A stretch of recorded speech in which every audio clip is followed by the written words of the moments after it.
श्रीनगर में जन आक्रोश रैली के दौरान नेता प्रतिपक्ष इंदिरा हृदयेश का मंच पर अचानक यूं गिर जाना, यूं बेहोश हो जाना बहुत सारे सवाल खड़े कर रहा है। उनकी सेहत को लेकर लोग परेशान हैं, फ़िक्रमंद हैं और दुआ कर रहे हैं कि वो जल्द से जल्द स्वस्थ हों और घर लौटें और काम पर भी लौटें। लेकिन इंसानियत के इस पहलू के इधर दूसरा पहलू सियासत का है, वो भी कांग्रेस की अंदरूनी सियासत, जहां रह रहकर मौके तलाशे जाते हैं, जहां रह रहकर एक दूसरे पर हमले किए जाते हैं, जहां रह रहकर आगे बढ़ने के लिए दूसरे को पीछे छोड़ने की कसरत चलती रहती है।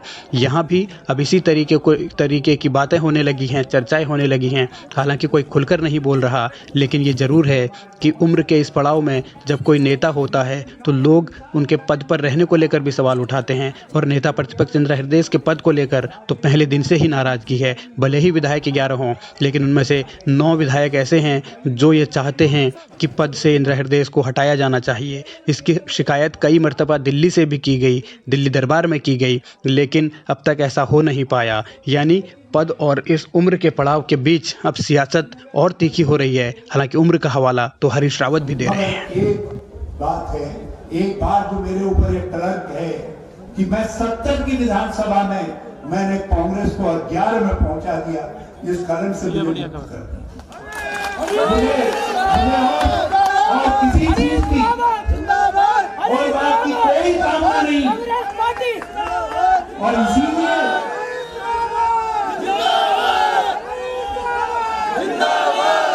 इसीलिए मेरी उम्र का साथ हो ना हो मेरे साथ, मेरी उम्र का साथ हो ना हो मेरे साथ, लेकिन दिल के अंदर जो कुछ खोलता है, मैंने इस उत्तराखंड को, इसकी तकदीर को, ये दूर दराज के एरिया में, आप मुझे बताइए कोई गांव ऐसा बता दीजिए जिस गांव में देहरादून जैसी बिजली न मिलती।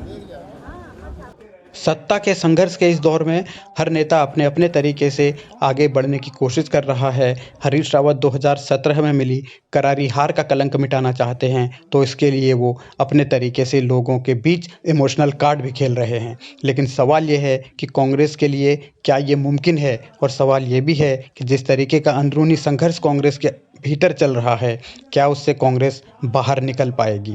और जब से भारतीय जनता पार्टी ने अपना नेतृत्व बदला है, तब से कांग्रेस के अंदर भी अपने नेतृत्व को लेकर बेचैनी बढ़ गई है और मांग उसे बदलने की भी होने लगी है। हालांकि खुलकर कोई नहीं बोल रहा, लेकिन नाराज़गी तो कई दफ़ा जाहिर हो चुकी है। अब इस दौर में जबकि लड़ाई चुनाव में जाने की है, लड़ाई भारतीय जनता पार्टी से है, तो क्या कांग्रेस करेगी। खुलकर न बोलने वाले नेता अक्सर संकेतों की सियासत करते हैं, और सियासत में संकेतों के ही बहुत मायने होते हैं। और हरीश रावत का बार बार चेहरा घोषित करने की मांग करना भी उसी ओर इशारा करता है। अब आलाकमान क्या करेगा, इंतज़ार इसका ही है।